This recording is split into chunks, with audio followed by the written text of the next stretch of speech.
గోధుమ రవ్వ కేసరి ఎప్పుడు ఒకేలా కాకుండా ఇలా ఒకసారి చేసి చూడండి, టేస్ట్ అయితే అద్భుతంగా ఉంటుంది. చిన్న చిన్న టిప్స్ తోటి ఈ గోధుమ రవ్వ కేసరి చేసామంటే అచ్చం గుడిలో ప్రసాదంలా ఉంటుంది. ఈ గోధుమ రవ్వ కేసరి చిన్నపిల్లలు కూడా ఈజీ చేసుకుంటారు, అంత సింపుల్ ప్రాసెస్ అండి.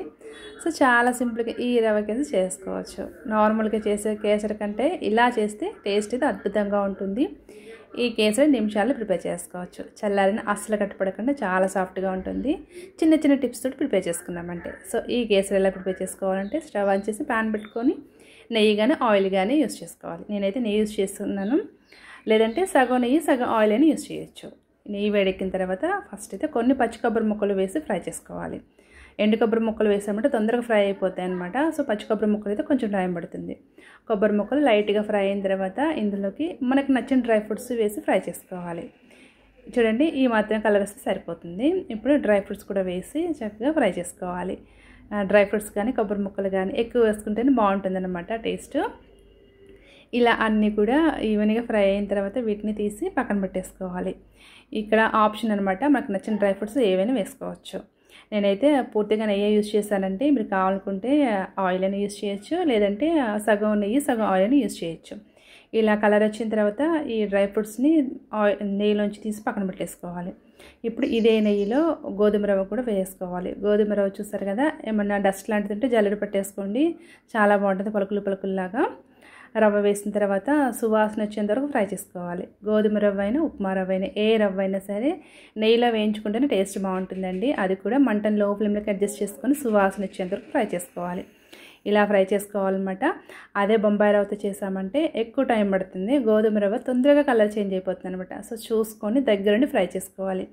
ఇలా ఫ్రై అయ్యేలోపే పక్క స్టవ్ మీద మనం ఏ కప్పుతో అయితే గోధుమ రవ్వ తీసుకున్నామో అదే కప్పుతోటి 3.5 కప్పులు నీళ్ళు పోసుకుంటే కరెక్ట్గా సరిపోతుంది.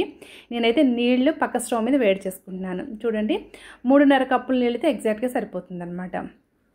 ఒక కప్పు గోధుమ రవ్వకి 3.5 కప్పులు నీళ్ళు పోసుకుని సరిపోతుంది. వేడి నీళ్ళు పోసుకోవాలి. నీళ్ళు పోసేటప్పుడు చాలా జాగ్రత్తగా పోసుకోవాలి.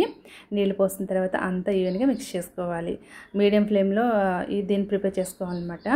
చూడండి, ఫస్ట్ నీళ్ళు ఎక్కువగా అనిపిస్తుంది, బట్ తర్వాతకి మొత్తం సరిపోతుందండి. మనం పోసిన నీళ్ళన్నీ కూడా కరెక్ట్గా సరిపోతాయి అనమాట. ఫస్ట్ అయితే కొంచెం ఎక్కువగా అనిపిస్తుంది అనమాట. నేనైతే ఫ్లేవర్ కోసం ఇలాచీ కూడా వేసాను. అండ్ అలాగే మీరు స్పెషల్గా చేయాలనుకున్నా లేదా ప్రసాదం కోసం చేయాలనుకున్నా చిన్న ముక్క పచ్చికర్పూరం వేసామంటే అద్భుతంగా ఉంటుంది. అచ్చం గుడిలో ప్రసాదంలా ఉంటుంది పచ్చికర్పూరం వేయడం వల్ల.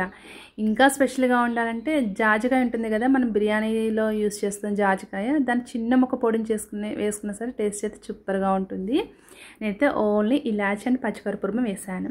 కొంచెం కొంచెంగా రవ్వ ఉడికితే కన్సిస్టెన్సీ థిక్గా అవుతుంది అనమాట. అప్పటి వరకు మనం లో ఫ్లేమ్లో నిదానంగా ఉడికించుకోవాలి. చూడండి, రవ్వ అంతా కూడా సాఫ్ట్గా ఉడకాలి, అలా అని మరీ మెత్తగా గూజులా అవ్వకూడదు అనమాట. చక్కగా రవ్వ అంతా ఉడకాలి, పలుకులు పలుకుల్లో అనిపించాలన్నమాట చూడడానికి. అప్పుడే కన్సిస్టెన్సీ చాలా బాగుంటుంది, తింటున్నప్పుడు కూడా బాగుంటుంది అనమాట టేస్ట్. ఇలా కొంచెం కొంచెంగా ఉడుకుతూ నీళ్ళన్నీ కూడా ఎగిరిపోతాయి, కన్సిస్టెన్సీ దగ్గర పడుతుంది అనమాట. ఇప్పుడు మంటని సిమ్లోకి అడ్జస్ట్ చేసుకొని మూత పెట్టి ఒక 2 లేదా 3 నిమిషాల పాటు వదిలేయాలి. చక్కగా మగ్గిపోతుంది అనమాట. నీళ్ళన్నీ కూడా ఎగిరిపోయి మనం పోసిన నెయ్యి అంతా కూడా కొంచెం కొంచెంగా పైకి రిలీజ్ అవుతూ ఉంటుంది. అప్పటి వరకు నిదానంగా కుక్ చేసుకోవాలి ఈ రవ్వని. చూసారు కదా, కన్సిస్టెన్సీ థిక్గా అయిపోయి కొంచెం కొంచెంగా నెయ్యి రిలీజ్ అవుతుందన్నమాట. ఇలా నిదానంగా ఉడికించుకోవాలి. అప్పుడే రవ్వ కేసరి టేస్ట్ చాలా బాగుంటుంది అండ్ సాఫ్ట్గా ఉంటుందన్నమాట. ఇప్పుడు ఇందులోకి నేనైతే బెల్లం యూస్ చేస్తున్నాను, పంచదార యూస్ చేయట్లేదు.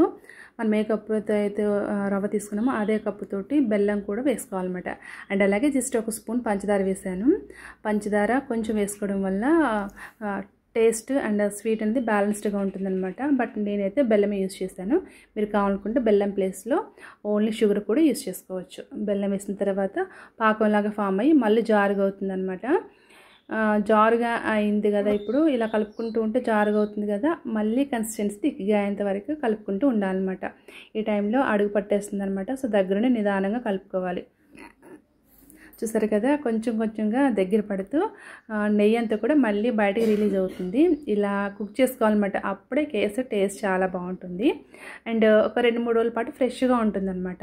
కన్సిస్టెన్సీ థిక్గా అయిపోయి ప్యాన్ నుండి సెపరేట్ అవుతుంది కదా, ఇలా కుక్ చేసుకోవాలన్నమాట. అప్పుడే మనకి టేస్ట్ సూపర్గా ఉంటుంది. ఇప్పుడు ఈ టైంలో మంటని సిమ్లోకి అడ్జస్ట్ చేసుకొని ఫ్రై చేసుకున్న డ్రై ఫ్రూట్స్ కూడా వేసి ఇంకొక 2 నిమిషాల పాటు కలుపుకోవాలన్నమాట. సూపర్గా ఉంటుంది టేస్ట్ అయితే. సింపుల్ ప్రాసెస్లో పిల్లలు కూడా ఈజీ చేసేస్తారు. ఇలా టేస్ట్ అయితే అద్భుతంగా ఉంటుంది. నిమిషాలలో ఈ కేసరి ప్రిపేర్ చేసుకోవచ్చు. చాలా సింపుల్ అండి. చూసారు కదా, ఇప్పుడు స్టవ్ ఆఫ్ చేసుకుని సర్వ్ చేసుకోవడమే. ఎంత సింపుల్ అంటే భలే టేస్టీగా ఉంటుంది. ఇక్కడ మనం బెల్లం యూస్ చేస్తామంటే బాగుంటుంది అన్నమాట టేస్ట్. పంచదార అంటే ప్రసాదం కోసం చేయాలనుకుంటే పంచదార కంటే కూడా బెల్లంతో చేస్తే బాగుంటుంది అనమాట. సో ఇలా ప్రిపేర్ చేసుకుంటే టేస్ట్ చాలా బాగుంటుంది అండ్ సింపుల్ ప్రాసెస్ అనమాట. సో మరి ఈ వీడియో మీకు ఎలా అనిపించింది చిన్న కామెంట్ చేయండి. అలాగే నా వీడియో నచ్చితే లైక్ చేసి సబ్స్క్రైబ్ చేయండి. థ్యాంక్ యూ అండి. Thank you for watching. ఇలాంటి రెసిపీస్ చాలా ఉన్నాయండి మన ఛానల్లో, ఇంట్రెస్ట్ చూడండి. అలాగే ఇన్స్టా కూడా ఫాలో అవ్వండి. Thank you for watching.